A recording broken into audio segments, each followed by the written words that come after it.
Най-добрата загрявка за М91 Академия е това нещо. Рамото, рамото! Как се чувствате, господине, след толкова време без да сте карали? Сега ще видим, се опознаем пак добре с земята.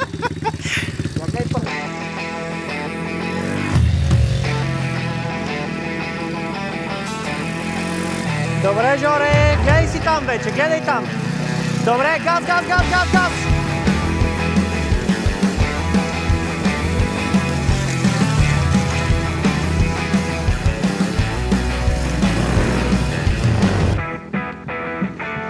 Кой се появи? Много ми е драго, брата. Всичко наред? Как си? Опа! Мистере? Всичко наред? Какво мрънкаш? Нямаше ме. Започваш си тренировката, както преди сме го правили, осморката, след това ще минем и вътре на охлювчето. Но преди да сме го започнали, какво искам? Мисли, възможно най-бързо да си вкараш. Къде ти е било тялото винаги? Къде ти е било рамото? Къде ти е била главата? Как ти е била ръката? Натискаш с коляното, гледаш далеч. Опитай се възможно най-бързо да влезнеш в този молд на главата. Това е Йоши-сан. Алекс, но му казвам Йоши, това му е прякора. Сан на японски, който му е интересно да го провери какво означава, но е нещо като господин. Не сме тренирали с него 2 седмици, както е лошо времето. Но днеска започваме отново. Вижте как рамото му е на място. Опа! Рамото му е на място. Погледа, сменя го на време. От малка грешка. По принцип имаме малко проблем с него за гъста. В момента си играе малко повече преди малко. Но доста добре.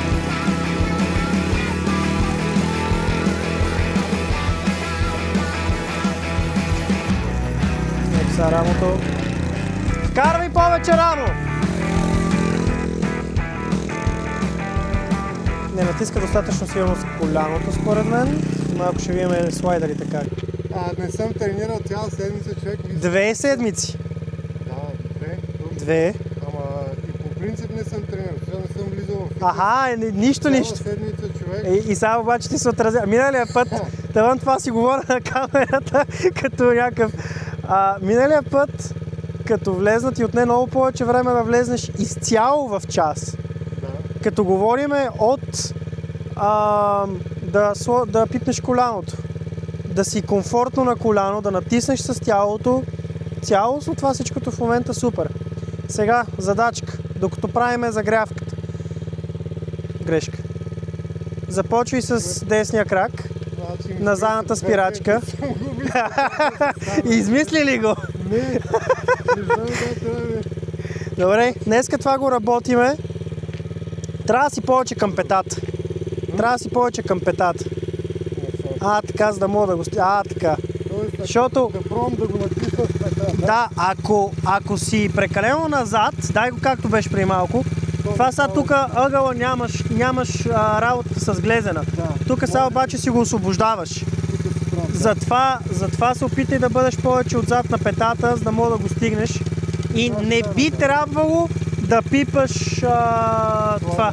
Може би ще го пипнеш малко, но няма да е толкова, да. Това сега ще го отработиме, но искам да направиш няколко обиколки в момента и ще започна да подготвям просто следващите упражнения за двама ви. Давай.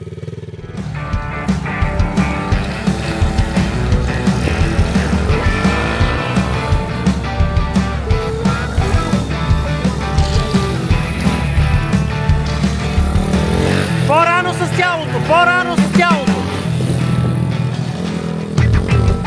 А това ринг. Направо умирам. Не ме рада. И то мириш, като се започне. Даже имат не знам коя фирма беше, имат масло, това където го слагаш в бензина. Нали, трябва да правиш смеска. И мериш, не на пуканки щеше да е яко, ама мерише на, какво беше? На картофки? Не, на череши. Черешово масло. И аз съм карал зад един пич след такова 65-ица с черешово масло и такъв. Що мериш така хубаво? Това е стратегия да обладнеш. Да те накара да влезнеш. Много грозно. Момчетата правят последна сесия, понеже се стъмни. Вече времето е такова, че 7 часа е тъмно. Много жалко, но it is what it is. Алекс, давай!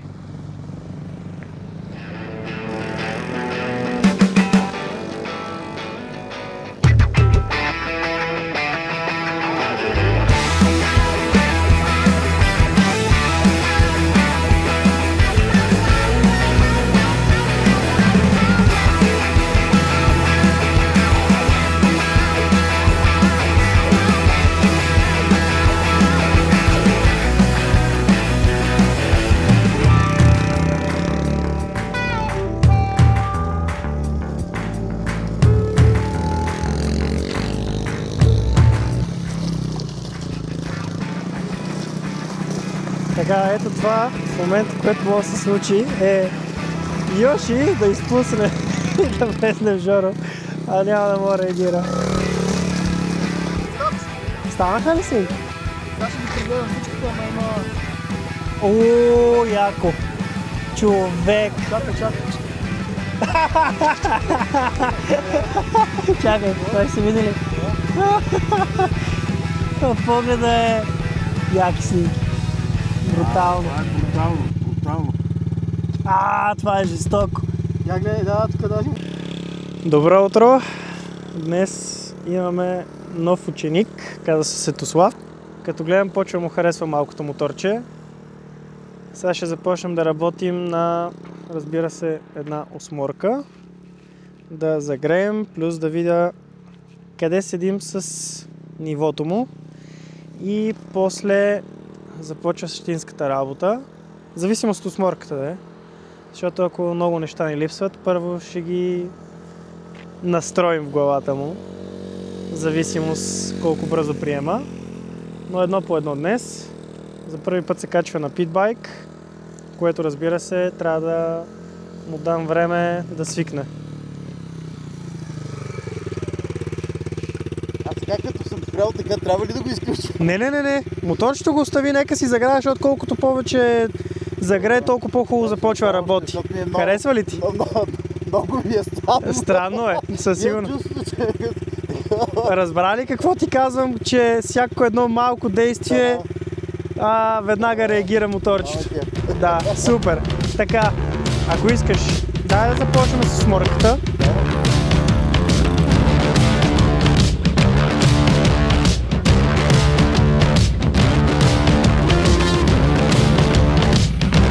Добре. Гледай сега надалеч. Добре, Светослав. Бърка.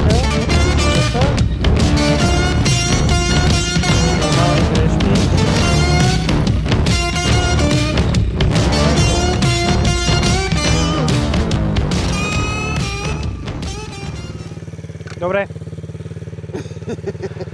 По-лесно, по-трудно. Как се струва? По-лесно е, Така. защото аз усещам като грешка, че за дозавиването инстинктивен страх, стягане на ръцете и Това е нормално. Да. Това е нормално. Този мотор, аз това, което ти обяснявам от 9, супер реактивен, така да го нарека, защото всяко едно нещо, което направиш, веднага ти реагира и ти казва грешка. Да. Не е като големия мотор, който ти прощава за грешките, които правиш. Да. Сега, правиш една грешка, която ти не я усещаш, но ти коства контрол. Да. Прецакваш си влизането и то ти се прецаква по този начин излизането. Вместо да си отвориш навлизане в завоя и да ти затвориш края на завоя, ти затваряш началото и отваряш края. И то става един луп, който така и не може да го промениш. Отвори си идея повече влизането, за да затвориш излизането. Ускори, така че мотора да отидеш насам. Сега говорихме си, сега прекалено много. Сега тия в едната края на другата края, но е нормално.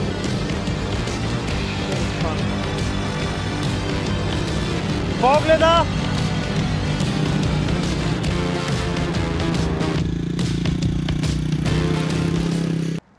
Виж само какво правиш. Само даваш насам. А виж аз какво правя. Аха. И сега искаш и това. Искаш да вкараш и рамото. Не искаш само настрани да отиваш, защото в момента ти като си тука, сега къде искаш тежеста? Искаш я отзад, искаш отпред. Най-вероятно така, като си застанал, ще е отзад.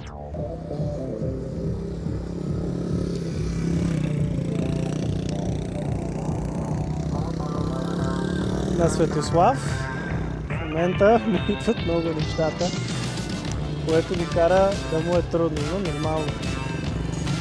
Мисли! Погледа! Добре! Нормалните неща. Винаги като не си карал малко моторче и не знаеш техниката, и ти дойдат много неща едновременно, се случва така. Добре! Това го вижте. Добре!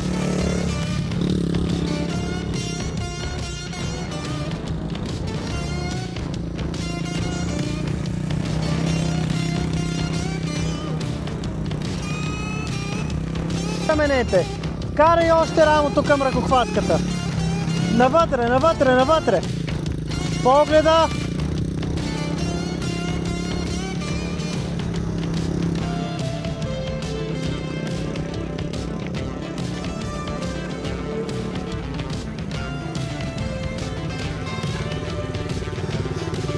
Виждаш ли просто, когато сложиш тялото, мотора колко повече залива, а все още сме далеч от това тялото да бъде долу. Ти в момента започваш на моменти да го завърташ и след това връщаш малко назад. Това сега ще бъде, как ти казах, малък пинг-понг, докато се получи.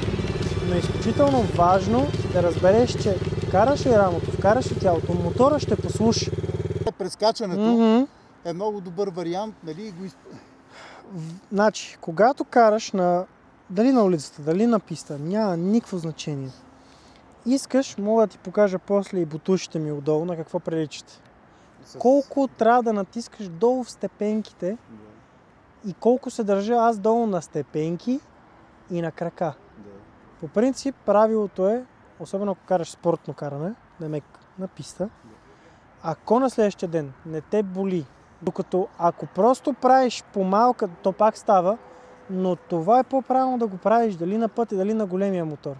Докато тук дори да паднеш, Чочо от CHT, той тук дойде, дори не беше с кожена екипировка. Не знам дали... Чочо, CHT, където си гледал видеото.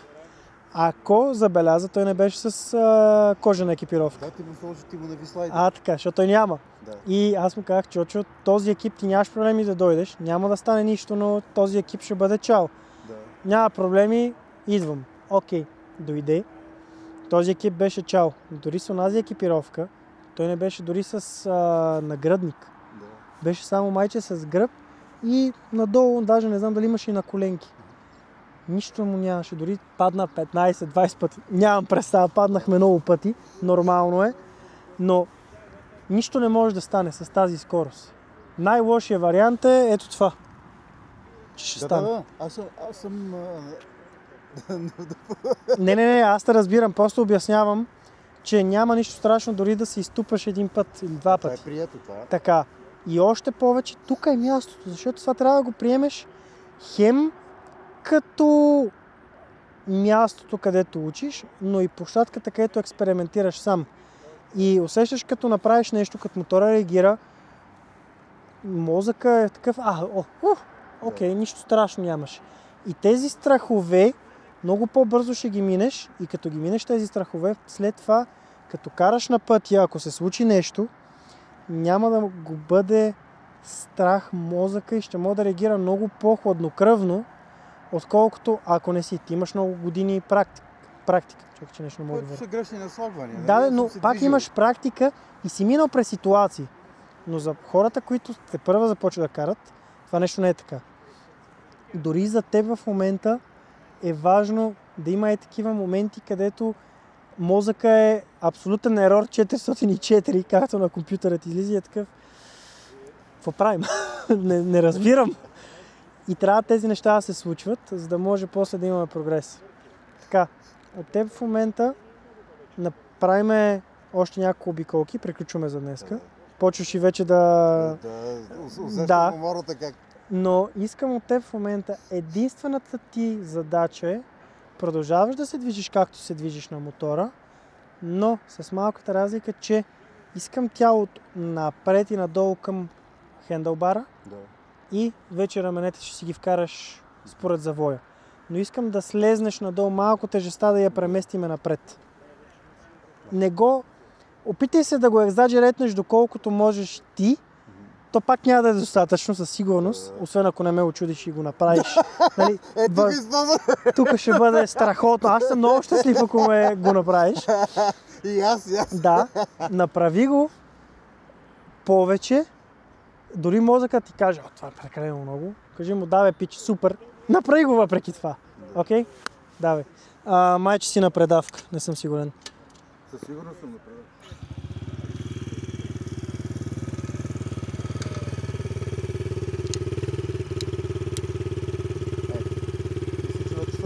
Дай малко газ, ще ти кажа. Не, на първа си.